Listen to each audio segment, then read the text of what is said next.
ಈಗ ಖಾಸಗೀಕರಣ ಅನ್ನೋದು ಸುಮಾರು ಈಗ ಪ್ರಸನ್ನ ಅವ್ರು ಹೇಳ್ದಂಗೆ 1990ರಿಂದ ನಡೀತಾ ಇದೆ. ಹಲವಾರು ರೀತಿಯಾದ ಖಾಸಗೀಕರಣ ನಡೀತಾ ಇದೆ. ಬರೀ ನಮ್ಮ ಆರೋಗ್ಯ ವ್ಯವಸ್ಥೆನಲ್ಲಿ ಅಷ್ಟೇ ಅಲ್ಲ, ಬೇರೆ ಎಲ್ಲ ಪಬ್ಲಿಕ್ ಸರ್ವಿಸಸ್ ನಲ್ಲೂ ರೋಡ್ ಆಗಿರ್ಲಿ, ನಮ್ದು ವಾಟರ್ ಆಗಿರ್ಲಿ, ಎಜುಕೇಶನ್ ಆಗಿರ್ಲಿ, ಶಿಕ್ಷಣ ಆಗಿರ್ಲಿ, ಎಲ್ಲ ತರದೂ ಖಾಸಗೀಕರಣ ಬರ್ತಾ ಇದೆ. ಹಲವಾರು ರೀತಿಯಾಗಿ ಬರ್ತಾ ಇದೆ. ಈ ಸ್ಪೆಸಿಫಿಕ್ ಈಗ ನಾವು ಮಾತಾಡ್ತಿರೋ ಖಾಸಗೀಕರಣ ಯಾವ್ದಪ್ಪ ಅಂದ್ರೆ, ಮೆಡಿಕಲ್ ಕಾಲೇಜ್ನ ಖಾಸಗಿ ಅವರು ಓಪನ್ ಮಾಡ್ತಾರೆ. ಯಾವ್ಯಾವ ಜಿಲ್ಲೆನ ನೀವು ಆಗ್ಲೇ ಮೆಡಿಕಲ್ ಕಾಲೇಜ್ ಇಲ್ಲ ಅಲ್ಲಿ ಈ ಖಾಸಗಿನವರು ತಗೊಂಡು ಓಪನ್ ಮಾಡ್ತೀವಿ ಅಂತ ಒಪ್ಪಂದ ಮಾಡ್ಕೊಳ್ಳೋದು ಅಂತ ಹೇಳ್ತಾ ಇರೋದು. ಇದು ಎಲ್ಲಿಂದ ಬರ್ತಾ ಇದೆ ಅಂತ ನಮ್ಗೆಲ್ಲ ಗೊತ್ತಿದೆ.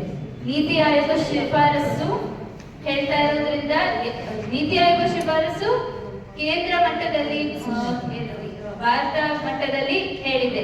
ಅಂದ್ರೆ ರಾಜ್ಯದ ಸರ್ಕಾರಗಳು ಈ ಒಪ್ಪಂದನ ಮಾಡ್ಕೋಬಹುದು ಅಂತ, ಮಾಡ್ಲೇಬೇಕು ಅಂತಲೂ ಹೇಳಿಲ್ಲ. ಕರ್ನಾಟಕ ಯಾಕೆ ಅದನ್ನ ತಗೊಳ್ತಾ ಇದೆ ಅಂತ ನಾವು ಪ್ರಶ್ನೆ ಮಾಡ್ಬೋದು. ಈ ಶಿಫಾರಸ್ ಏನ್ ಹೇಳುತ್ತೆ ಅಂತಲೂ ಒಂದ್ 5 ನಿಮಿಷ ನಾನು ಹಂಚ್ಕೊಳಕ್ ಇಷ್ಟಪಡ್ತೀನಿ. ನೀತಿ ಆಯೋಗ ಶಿಫಾರಸ್ ಹೇಳ್ತಾ ಇರೋದು, ಯಾವ್ಯಾವ ಜಿಲ್ಲೆಗಳಲ್ಲಿ ಮೆಡಿಕಲ್ ಕಾಲೇಜ್ ಓಪನ್ ಮಾಡೋದಕ್ಕೆ ಸರ್ಕಾರದಲ್ಲಿ ಹಣ ಇಲ್ಲ ಅನ್ನೋದು ಒಂದು ನೆಪ. ಹಣ ಇಲ್ಲ ಅಂದ್ರೆ ನಾವು ಖಾಸಗಿ ಅವ್ರದ್ದು ಸಹಾಯ ತಗೊಂಡು ಅವ್ರ ಜೊತೆ ಒಪ್ಪಂದ ಮಾಡ್ಕೊಂಡು ನೀವು ಅಲ್ಲಿ ಮೆಡಿಕಲ್ ಕಾಲೇಜ್ ಓಪನ್ ಮಾಡಿ ನಿಮ್ಮ ಹಣ ಖರ್ಚು ಮಾಡಿಕೊಂಡು ಅದಕ್ಕೆ ನಾವು ಏನ್ ಜಿಲ್ಲಾ ಆಸ್ಪತ್ರೆ ಇದೆ ಅದನ್ನ ಕೊಡ್ತೀವಿ ಅಂತ. ಈ ಒಪ್ಪಂದದಲ್ಲಿ 3 ಐಟಮ್ಸ್ ಇದೆ. ಏನಪ್ಪಾ, ಫ್ರೀಯಾಗಿ ಮಾಡ್ಕೊಡ್ತಾ ಇದಾರ ಪ್ರೈವೇಟ್ ಅವರು? ಇಲ್ಲ. ಖಾಸಗಿ ಅವ್ರಿಗೆ ನಮ್ಮ ಸರ್ಕಾರ ಹಲವಾರು ರೀತಿಯಾಗಿ ಹಣದ ಸಪೋರ್ಟ್ ಕೊಡ್ತಾ ಇದೆ. ಹೆಂಗೆ ಅಂದ್ರೆ, ಅಲ್ಲಿರುವಂತ ಭೂಮಿ ಕೊಡುತ್ತೆ. ಭೂಮಿ ಯಾವ್ದಕ್ಕೆ? ಮೆಡಿಕಲ್ ಕಾಲೇಜ್ ಓಪನ್ ಮಾಡೋದಕ್ಕೆ, ಕಟ್ಟೋದಕ್ಕೆ ಎಲ್ಲ ಭೂಮಿ ಅತಿ ಕಡಿಮೆ ಹಣದಲ್ಲಿ 99 ವರ್ಷಕ್ಕೆ ಆ ಭೂಮಿನ ಲೀಸ್ ಆಗಿ ಕೊಡ್ತಾ ಇದೆ ಖಾಸಗಿಯವ್ರಿಗೆ.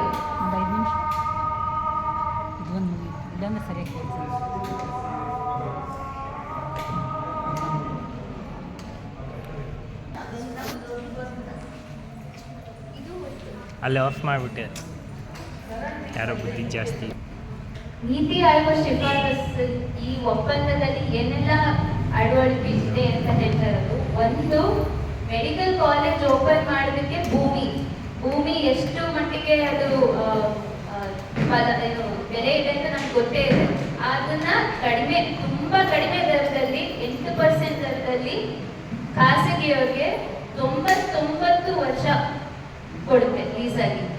ಅಲ್ಲಿ ಖಾಸಗಿಯವರು ಮೆಡಿಕಲ್ ಕಾಲೇಜ್ ಓಪನ್ ಮಾಡ್ತಾರೆ. ಯಾವುದೇ ಒಂದು ಮೆಡಿಕಲ್ ಕಾಲೇಜ್ ನಡೀಬೇಕು ಅಂದ್ರೆ ಪಕ್ಕದಲ್ಲಿ ಆಸ್ಪತ್ರೆ ಇರ್ಬೇಕಲ್ವಾ? ಆ ಸ್ಟೂಡೆಂಟ್ಸ್ ವಿದ್ಯಾರ್ಥಿಗಳು ಕಲಿಯೋದಕ್ಕೆ ಅಂತ ಒಂದು ಆಸ್ಪತ್ರೆ ಇರಲೇಬೇಕು. ಆಸ್ಪತ್ರೆ ಇರಬೇಕು, ಅದರಲ್ಲಿ ಅಟ್ಲೀಸ್ಟ್ 300 ಬೆಡ್ ಇರಬೇಕು ಅನ್ನೋ ಒಂದು ಕಾಯ್ದೆ ಇದೆ.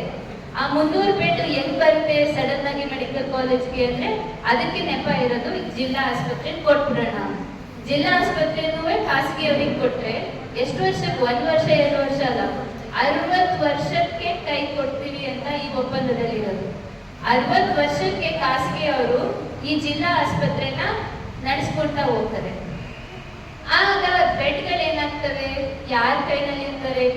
ಇದೆಲ್ಲ ನಡೆಯೋದೆಲ್ಲ ಖಾಸಗಿಯವ್ರ ಕೈಯಲ್ಲೇ ಇರುತ್ತೆ. ಸರ್ಕಾರ ಹೇಳೋದು ಆದ್ರೆ ಇದು ಉಚಿತವಾಗಿ ಕೊಡ್ತಾರೆ, ಖಾಸಗಿಯವರು ಉಚಿತ ಬೆಡ್ ಮಾಡ್ತಾರೆ ಅಂತ. ಬಟ್ ಅದರಲ್ಲಿ ಮತ್ತೆ ಸುಮಾರು ನಿಯಮಗಳಿದೆ. ಈಗ ಏನಾಗ್ತದೆ, ನಮ್ಮವರು ಸರ್ಕಾರಿ ಆಸ್ಪತ್ರೆಗೆ ಹೋದ್ರೆ ಏನು ಚೀಟಿ ಅದು ಇದು ಅಂತೆಲ್ಲ ಕೇಳ್ದಂಗೆನೆ ಟ್ರೀಟ್ಮೆಂಟ್ ತಗೋಬಹುದು. ಆದ್ರೆ ಖಾಸಗಿಯವ್ರ ಕಡೆಗೆ ಹೋದಾಗ ಇವ್ರಿಗೆ ಫ್ರೀ ಅಂತ ಕೊಡ್ಬೇಕಾ ಇಲ್ವಾ ಅಂತಾನು ಒಂದು ಆಥರೈಸೇಷನ್ ಲೆಟರ್ ಬೇಕು ಅಂತೆಲ್ಲ ಒಂದು ನಿಯಮ ಮಾಡ್ತಾರೆ. ಮತ್ತೆ ಇರೋಂಥ ಬೆಡ್, ಈಗ ಕೋಲಾರ ಜಿಲ್ಲೆಗೆ ನಾನು ಕೇಳಿದೆ 500 ಮೇಲೆ ಬೆಡ್ ಇದೆ ಅಂತ. 300 ಬೆಡ್ನ ಮಾತ್ರ ಫ್ರೀ ಮಾಡ್ಬಿಟ್ಟು ಉಳಿದಿದ್ದೆಲ್ಲ ಖಾಸಗಿಯವ್ರು ಎಷ್ಟು ಬೇಕೋ ಅಷ್ಟು ಅವರು ಮಾಮೂಲಿ ಆಸ್ಪತ್ರೆನಲ್ಲಿ ಹೆಂಗೆ ಚಾರ್ಜ್ ಮಾಡ್ತಾರೆ ಹಂಗೆ ಚಾರ್ಜ್ ಮಾಡ್ಕೊಡ್ತಾರೆ. ಮತ್ತೆ ಟೆಸ್ಟ್, ರಕ್ತ ಪರೀಕ್ಷೆ ಆಗಲಿ, ಸ್ಕ್ಯಾನಿಂಗ್, ನೀವು ಹೇಳ್ದಂಗೆ ಸ್ಕ್ಯಾನಿಂಗಿಗೆಲ್ಲ ಅವರು ಜೇಬಿಂದಾನೇ ಜನ ಕಟ್ಟಿ ತಗೋಬೇಕಾಗಿ ಬರುತ್ತೆ. ಅಷ್ಟೇ ಅಲ್ಲ, ಯಾರು ಇದನ್ನೆಲ್ಲ ನಡೆಸೋದು? ಈಗ ಸರ್ಕಾರಿ ಆಸ್ಪತ್ರೆಗೆ ARS ಕಮಿಟಿ ಅಂತ ಇರುತ್ತೆ, ಜನರದ್ದು ಸಹಭಾಗಿತ್ವ ಇರುತ್ತೆ, ಪ್ರಶ್ನೆ ಮಾಡೋ ಹಕ್ಕಿರುತ್ತೆ. ಇವೆಲ್ಲನೂ ಕಳ್ಕೊಂತೀವಿ.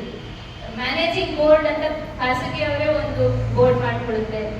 ಇವೆಲ್ಲನೂ ಇಷ್ಟೇ ಅಲ್ಲ, ಫ್ರೀ ಅಂತ ಮಾಡಿದ್ರು ಅದಕ್ಕೆ ಯಾರು ದುಡ್ಡು ಕೊಡ್ತಾ ಇದ್ದಾರೆ ಟ್ರೀಟ್ಮೆಂಟ್ಗೆ ಅಂತ ನೋಡಿದ್ರೆ ನಾವು ಅದೇ same NITI Aayog ಶಿಫಾರಸ್ನಲ್ಲಿ treatment free ಆದ್ರೂ ನಮಗೆ ಗೊತ್ತಿದೆ ಎಲ್ಲನೂ ಇನ್ಶೂರೆನ್ಸ್ ಆಗಿದೆ. ಆಯುಷ್ಮಾನ್ ಭಾರತ್, APRK ಅಂತ ಇನ್ಶೂರೆನ್ಸ್ ಇದೆ, ಇದೇ ರೀತಿ ESI ಹಲವಾರು ಇನ್ಶೂರೆನ್ಸ್ ಸ್ಕೀಮ್ಸ್ ಇದೆ. ಸೊ ಪೇಷಂಟ್ ಅಡ್ಮಿಟ್ ಆದಾಗ ಫ್ರೀ ಅಂತ ಅಡ್ಮಿಟ್ ಆಗಿದ್ರು ಆ ಇನ್ಶೂರೆನ್ಸ್ ಇಂದ ಖಾಸಗಿಯವರು ವಾಪಸ್ ದುಡ್ಡು ಇಸ್ಕೋಬಹುದು ಸರ್ಕಾರದಿಂದ. ಸೊ ಈ ಒಪ್ಪಂದದಲ್ಲಿ ಏನಾಗ್ತಿದೆಯಪ್ಪ ಅಂದ್ರೆ ಸರ್ಕಾರ ಜಿಲ್ಲಾ ಆಸ್ಪತ್ರೆ ನೀವು ತಗೊಳಪ್ಪ ಅಂತ ಕೊಡ್ತಾ ಇದ್ದಾರೆ, ಅಲ್ಲಿ ಬರುವಂತ ಪೇಷಂಟ್ಸ್ಗೂ ನಾವೇ ದುಡ್ಡು ಕೊಡ್ತೀವಿ ಅಂತ ಕೊಡ್ತಾ ಇದ್ದಾರೆ. ಆದ್ರೆ ನೀವು ನಡೆಸಿ ನಿಮ್ಮ ಹೆಸರಲ್ಲಿ ನೀವು ಎಷ್ಟು ಬೇಕೋ ಅಷ್ಟು ಪ್ರಾಫಿಟ್ ಮಾಡ್ಕೊಳ್ಳಿ ಅಂತ ಕೊಡ್ತಾ ಇದ್ದಾರೆ. ಸೊ ಇದ್ರಲ್ಲಿ ಯಾರಿಗೆ ನಷ್ಟ? ಜನರಿಗೆ ನಷ್ಟ, ಸರ್ಕಾರಕ್ಕೆ ನಷ್ಟ. ದುಡ್ಡಿಲ್ಲ ಅಂತ ಹೇಳ್ತಾ ಇರೋ ಸರ್ಕಾರ ಖಾಸಗಿಯವರಿಗೆ ಇಷ್ಟೆಲ್ಲ ದುಡ್ಡಿನ ಸಹಾಯ ಮಾಡಿ ನೀವು ಮೆಡಿಕಲ್ ಕಾಲೇಜ್ ಕಟ್ಟಿ ಜಿಲ್ಲಾ ಆಸ್ಪತ್ರೆ ನಡೆಸಿ ಅಂತ ಹೇಳ್ತಾ ಇದ್ದಾರೆ. ಈ ಹಿನ್ನೆಲೆನ ನಾವು ಅರ್ಥ ಮಾಡ್ಕೋಬೇಕು. ಯಾಕಂದ್ರೆ ಈ ಹಿನ್ನೆಲೆ ಇಟ್ಕೊಂಡು ಹೇಳ್ಬಿಟ್ಟಿದ್ದಾರೆ, ಇದು ಭಾರತ ಮಟ್ಟದಲ್ಲೇ ಹೇಳ್ಬಿಟ್ಟಿದ್ದಾರೆ, ರಾಷ್ಟ್ರ ಮಟ್ಟದಲ್ಲಿ ಈ ನೀತಿ ಆಗಂತ ಬಂದ್ಬಿಟ್ಟಿದೆ, ನಾವು ಎಲ್ಲ ರಾಜ್ಯದಲ್ಲಿ ಮಾಡೋಣ ಅಂತ ಹೊರಟಿದೆ. ಅದೇ ಹಲವಾರು ಸ್ಟೇಟ್ಗಳಲ್ಲಿ, ರಾಜ್ಯಗಳಲ್ಲಿ ಇದನ್ನ ಖಂಡಿಸಿದ್ದಾರೆ, ಅದನ್ನ ತರದೇ ಇರುವಂತ ನಿರ್ಧಾರ ಕೂಡ ಮಾಡಿದ್ದಾರೆ. ಹಂಗಿದ್ದಾಗ ಕರ್ನಾಟಕ ಯಾಕೆ ಆ ನಿರ್ಧಾರನ ತಗೋತಾ ಇಲ್ಲ ಅಂತ ಪ್ರಶ್ನೆ ಮಾಡಬೇಕಾಗುತ್ತೆ. ಈ ಹಿನ್ನೆಲೆಯಲ್ಲಿ ದಾವಣಗೆರೆಗೆ ಈ ಹೋರಾಟ ಇವಾಗ ಶುರು ಆಗ್ತಾ ಇರೋದಲ್ಲ, ದಾವಣಗೆರೆಗೂ ಖಾಸಗೀಕರಣ ಆಗುತ್ತೆ ಅಂತ 2022 ಹೇಳಿದ್ರು. 2019 ಶುರುವಾಗಿದೆ ಇದೆಲ್ಲ. ಅವಾಗ ಏನೆಲ್ಲ ಹೋರಾಟ ಆಯ್ತು ದಾವಣಗೆರೆಯಲ್ಲಿ ಅಂತ ಜಮೀನ್ ಅವರು ಒಂಚೂರು ಹಂಚ್ಕೋತಾರೆ. ಆಮೇಲೆ ಹರೀಶ್ ಅವರು ಮಾತಾಡ್ತಾರೆ. ಯಾರಿಗೆ ಲಾಭ?